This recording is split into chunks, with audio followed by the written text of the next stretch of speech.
And we continue to follow the breaking news at this hour near the Pentagon, where gunfire erupted at a metro station, injuring several people. Again, for those who aren't familiar, this is a location that's very busy for commuters, especially those who work at the Pentagon. So we bring in RT Saya Tavenger, who is near the scene of the ongoing investigation. Saya, where are you at? What can you tell us? So, Farron, the Pentagon went on lockdown on late Tuesday morning after multiple gunshots were fired near a platform by the facility's metro stations.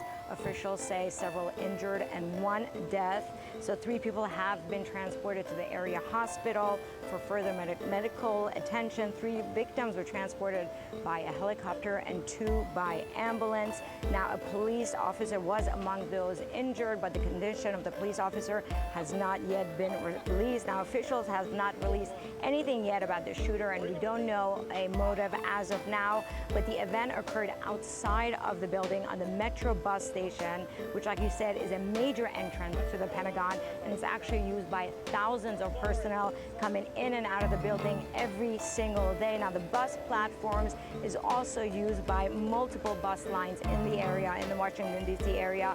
Now, the Pentagon Force Protection Agency sent out an alert earlier saying that instructing all personnel to remain in the building. But since then, the lockdown has been released and it has been reopened, but members of the public are still asked to avoid the area, and the metro entrances remain closed, although parts are now open again for pedestrian traffic. But then again, the police are advising all pedestrians to stay out of the area. Again, we don't know much about the shooter yet. We don't know the motive or whether what's happening. The shooter was actually shot. We don't know that as of now, but the more information we get, we're standing right outside by the Pentagon. We'll be sure to bring you the latest, Farron. Saya Tavenger reporting for us right outside the Pentagon. Saya, thank you so much. We'll check in with you soon.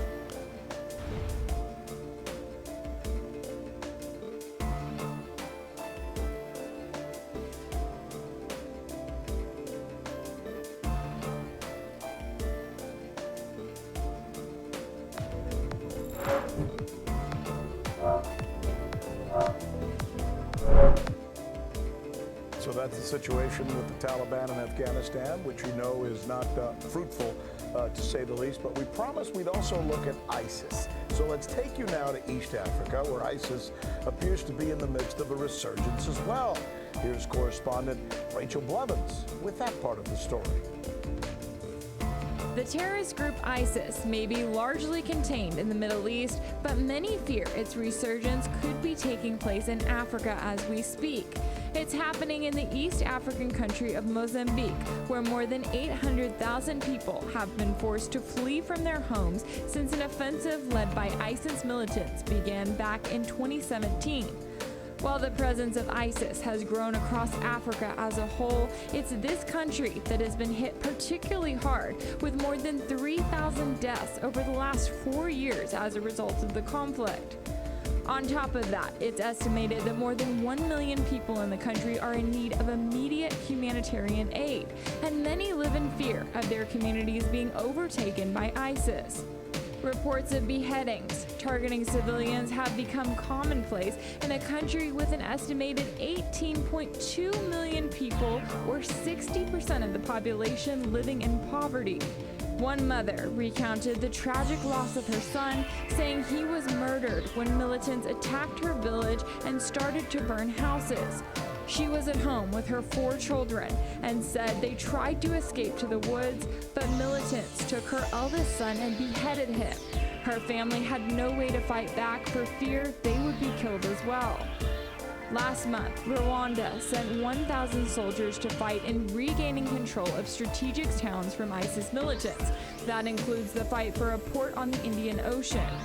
While the U.S. and Europe have provided help by sending officers to train military forces, local voices are calling for more to be done before it is too late.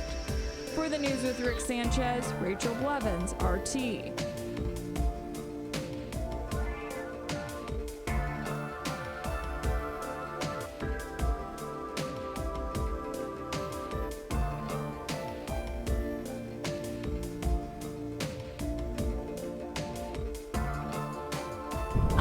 انت بس ما يروح لكم طفل او ابن او اب او ابن ايش قد تنقهروا عليه؟ هلا نحن عم بيروح لنا عائلات وعم بيروح لنا طائفات بس إنا الله نحن. يا دول، يا اهل العرب، يا عرب، يا كل الدول النايمه، يا الخلايا النايمه، اصحوا على حالكم.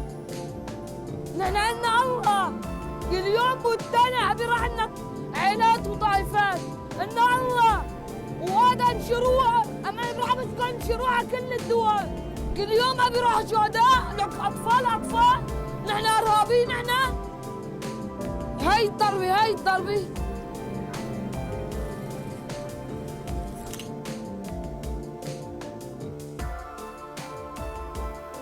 A coffee coin, the first cryptocurrency in the world backed by coffee stocks, and it's having a good run, appreciating more than 35% in its first month of negotiations, driven by frosts in Brazil and investor demand. The cryptocurrency created by the Minisol cooperative is adjusted by the varying price of coffee in the physical market. Luis Enrique Albinati is new business director at Minisol. Combinou o melhor de dois mundos. Coffee Coin combines the best of both worlds, the coffee world, a market that is there and will not end tomorrow, and the crypto world. Não vai acabar amanhã. The price is also influenced by the demand for coffee coin investors in the so-called secondary market. O Coffee Coin é uma The coffee coin is a stable coin, unlike other cryptocurrencies that do not have a physical reference of their value. referência física de valor. The currency traded above $3.48 at the end of last week before dropping to around $3.19 this Monday. That amid a decline in physical prices, pressured by quotations on the New York Stock Exchange after frosts became less intense. Our top focus as of now, Pakistan wanted to hold a summit on Afghanistan to resolve the country's decades-long conflict. It sent invitations to top Afghan officials.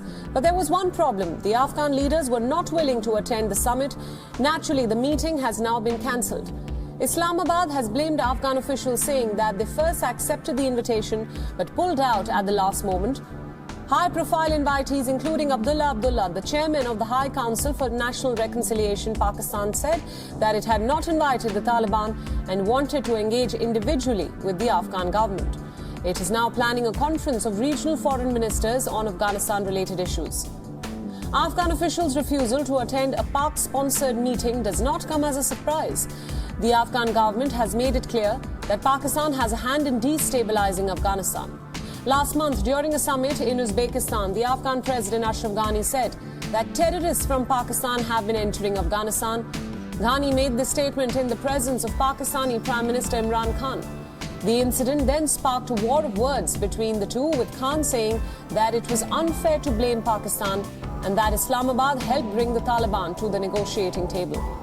Amid pressure from the US, the Pakistani establishment has been trying to show that it can play a constructive role in the Afghan peace process. But the reality is different. Time and again, Pakistan has favored Taliban terrorists.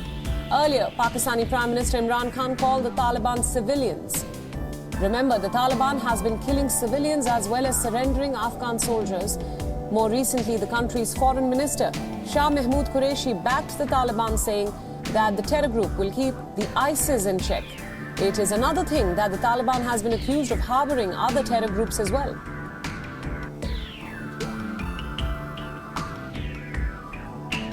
Beyond World is One is now available in your country. Download the app now and get all the news updates on the move.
I share the sense of shock and dismay that the entire nation must feel at the despicable act that took the life of the nation's president.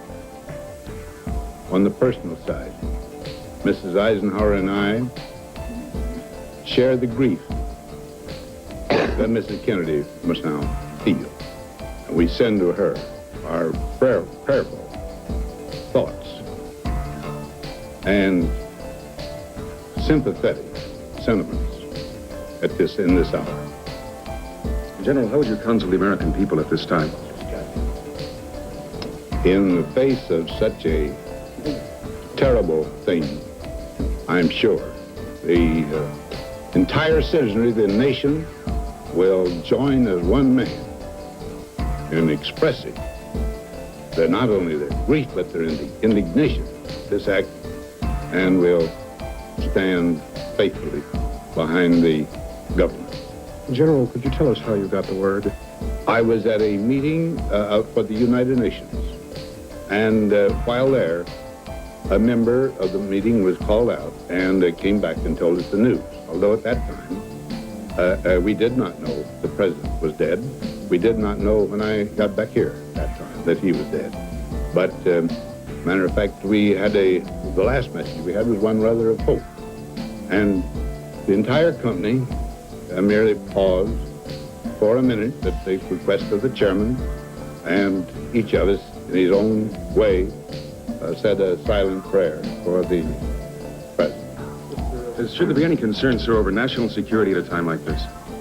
No, I think the whole nation now is almost all of it security agents. Will the nation be all right in a few months ahead? Oh, I'm not going to predict anything of that. I just say this. The American nation is a people of great common sense, and they are not going to be stampeded or bewildered. Thank you, Mr. President. History have assassinations affected